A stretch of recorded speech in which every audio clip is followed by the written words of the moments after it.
guys, today magkakaroon tayo ng shoe review ng 361-degree AG Zen Team. Guys, for me, parang ito na yata yung top budget shoes for bigs ng 361-degree. I-explain ko kung bakit guys, kaya samahan nyo ako sa review na to. Start na tayo. Let's go!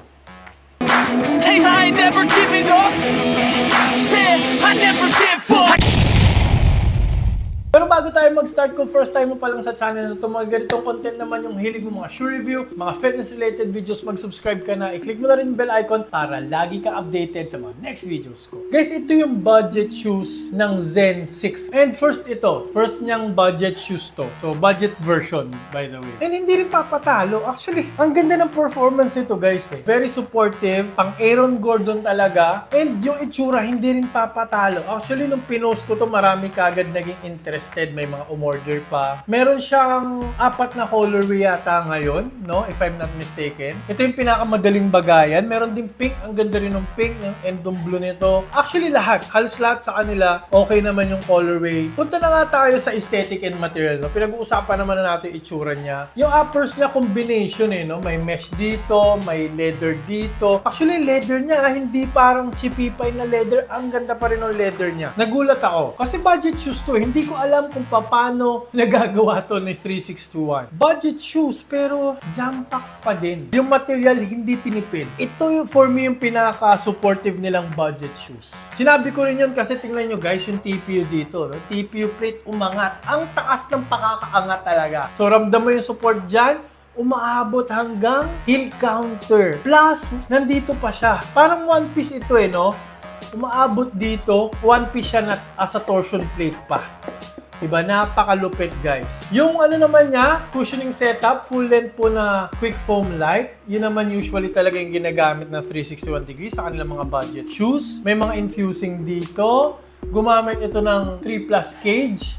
So, breathable yung area na yan. Yung 3+ cage, parang yun yung heel counter nila. Laging nandito sa heel area yung 3+ cage. Kumbaga, lockdown ng heel counter, yun yung 3+ cage. Hindi tinipid sa technology. Nilagay din nila lahat. Bagay na bagay sa mga bigs kasi very supportive. Mamaya natin pag-uusapan yung support, iskura na natin to. Unique yung itsura. Wala akong nakitang ganitong sapatos pa, ganito itsura. Galing, ang galing ng pakagawa. Ang galing ng design concept. Simple lang. Nung una actually, to be honest, hindi ako nagagandahan. Pero parang habang tumatagal and maraming nagbibigay interest, doon mo siya ma-appreciate talaga. So dahil dyan guys, aesthetic and material, bibigyan ko po ito ng 9 out of 10. Grabe guys ang taas para sa budget shoes. Kasi nilagay nila lahat and walang parang chipipay na material na nilagay. Walang chipipay na touches. Kasi may mga ibang sapatos ako na nakikita mo sasabihin ko, parang yung leather dito hindi maganda, parang cheap yung synthetic leather, mukhang cheap yung pakakakulay. Ito wala. Maganda yung pakakagawa ng lahat. Kahit yung mesh niya dito, maganda pa rin no? Kahit yung mesh niya dyan, maganda pa rin. Galing 361 ang galing! Ang galing! Ang galing! Next punta na tayo sa traction and outsole. Na for me, parang ito yung kanyang strength. Best selling point niya to kasi top tier yung traction nito para sa budget shoes. Na para sa budget shoes for bigs. Solid rubber outsole na merong herringbone pattern and circular pattern na parehas na pattern na subok na. Sa pag-aaral, talaga namang sinasabing makapit yung dalawang pattern na yan. Kinumbine pa nila dito. So, talagang kakapit yan guys. Hindi rin gaano nag-a-attract ng dust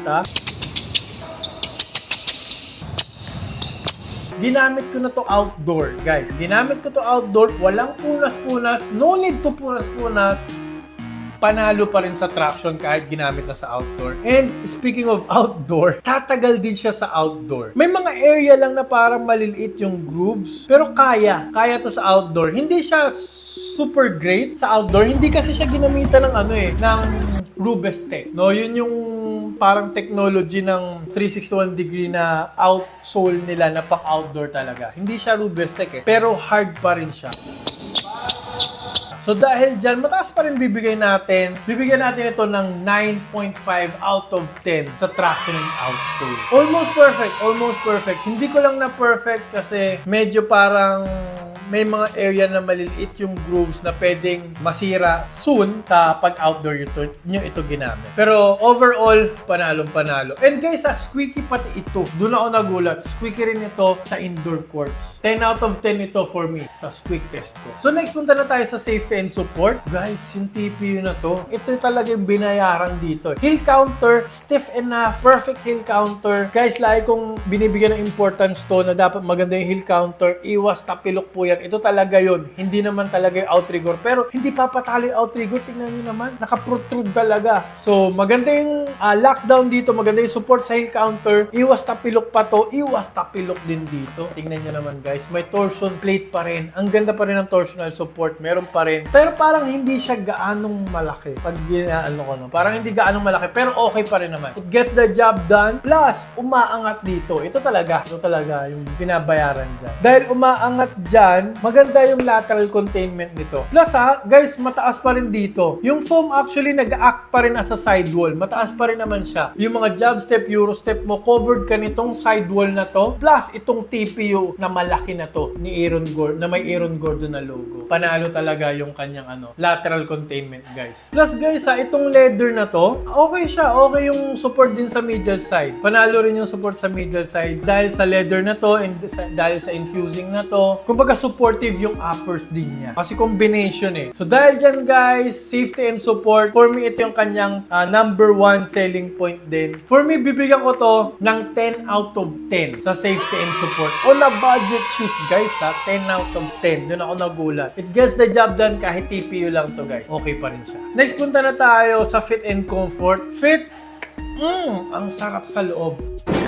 Sarap. Perfect fit to guys. Wide foot pa rin naman kasi siya. Wide foot friendly. True to size to for me. Pero kung very wide yung paa nyo, pwede kayong mag 0.5 size up, 1 size up. Para kasing okay na siya. Yung lapad niya sa toe box, okay na okay for me. Follow nyo lang yung euro size nyo. Well padded naman po yan. All throughout. Mesh naman kasi. Mesh din yung parang pinaka-uppers niya. So, malambot naman. Sa tang, well padded din. Okay pa rin siya. Step in comfort. Medyo nakulangan ako ng konti, no? Parang gusto ko pa ng konti pang comfort na yun. Parang ito kasing itong insole, guys, parang for me, parang magandang palitan siya. Ito lang yung weakness niya. Nilaro ko to ng nandito to, tapos nilaro ko rin siya na nung panahon kasi na yun, no, binigyan ako ng inserts galing sa TikTok, season yata. So, ginamit ko rin dito, guys, palitan nyo ng Anyway, ang mura lang naman nun eh. Ang mura ng sapatos eh. Dagdagan nyo nun, ibang level na. Pero kahit wala, ginamit ko siya ng ito lang, okay na din. Nilagyan ko noon,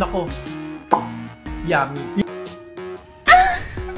Yummy na guys sa loob, yummy na. Anyway, kasi ito naman, yung quick foam light na to, malambot naman siya. Guys, nag-improve yung quick foam light ng ng 361 degree. Dati parang napaka-stiff na nung quick foam light. Parang ngayon nag-improve talaga siya. Marami ring 4-foot flex, no?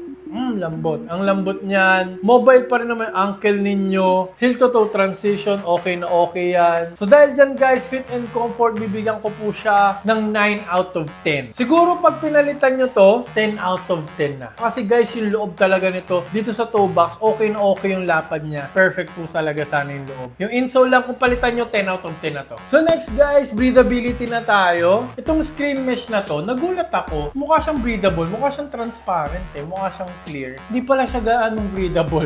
Ang breathable niya na area, ito talagang tang. Dito sa mesh na to, breathable naman. Actually, dito pa sa leather na to, dahil may butas-butas, breathable pa siya. Ito yung pinaka-ina-expect kong breathable na area, hindi pala siya breathable. Parang 20% lang yung nakakapasok na hangin. Buti na lang, butas-butas din dito na malaki. And mesh din naman dito ng konti, dito sa taas. So dahil dyan guys, bibigyan natin siya ng 8.5 out of 10 sa breathability score. Next, punta na tayo sa cushioning. Gumamit po siya ng full length na quick foam light. And yung quick foam light na to guys, malambot. Okay siya, no? May compression siya. Kaso lang dahil nga sa caging dito, sa TPU plate, medyo nabawasan yung compression. Pero dito naman, okay naman. No? Dito sa area na to kasi di naman siya cage. May compression, may dig in, malambot. Ang ganda ng impact protection nito guys. Meron pa ring bounce. Kung bigs ka talaga, magugustuhan mo yung ganito kalambot na quick foam eh. Sinabi ko kanina, parang nag-improve yung quick foam. Not Dati kasi parang on a stiff side, parang blanco, parang EVA na EVA foam lang, yung regular EVA foam. Ngayon gumaganda yung quick foam, malambot siya, ang ganda ng impact protection, shock absorption, hindi naramdaman ng tuhod ko kahit matagal ako naglaro, kahit hard court yung pinaglaruan namin, hindi naman tabla. Okay naman, nandun pa rin naman yung court feel, may konting court feel, hindi gaano, hindi siya masyadong low to the ground. Kaya ako nga sinabi pang big siya, bagay siya sa pang big. May bounce pa rin naman, may tulong din to guys ha, may tulong, may bounce back pa rin siya, may snap back pa rin siya. Kahit hindi gaano kalaki yan, parang hindi siya malaki, pero may konting energy return pa rin. So dahil dyan guys, dahil magandang impact protection, tuwan-tuwa pa rin naman ako, satisfied ako sa quick foam light na to, improving, kumbaga, bibigyan ko po ito ng 8.5 out of 10 sa cushioning. Guys, huwag tayo mag-expect din ng too much kasi very budget ito eh. Pero, sinabi ko nga kanina, panalong-panalo talaga siya. Satisfied ako dito. Price tag, last part na tayo. No-brainer to. 10 out of 10. Iskura na agad natin. 11? 11 out of 10. Dahil napakasulit. Parang ito yung isa sa pinakasulit na sapatos na 361 degree ngayon. No, kasi tinadtad nila pa rin ang technology. Nilagyan pa rin nila ng mga malalaking TPU plate for support. Very supportive pa rin. Ang ganda ng mga touches, mga material, hindi tinipid. Outsole, maganda. Pogi rin siya. Signature shoes pa rin naman, kay Aaron Gordon pa rin. Tapos ganun yung price, talaga naman panalong-panalo siya. Marirecommend ko talaga to sa mga centers, forwards na kailangan ng extra na sapatos. Kailangan ng for outdoor na shoes. Second option na sapatos, bagay na bagay po ito sa inyo. So maglalagay po ako ng link dyan sa baba, huwag kayong mag-alala. I-click nyo lang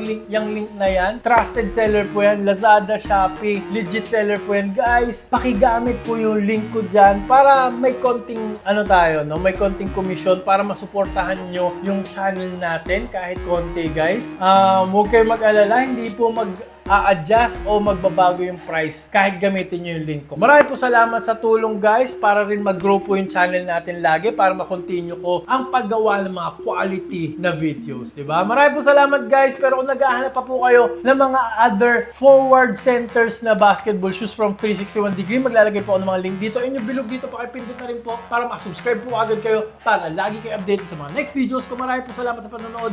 Mag-ingat po kayo palagi. Lagi nyo rin po tatandaan to always, always, with your protein. Bye!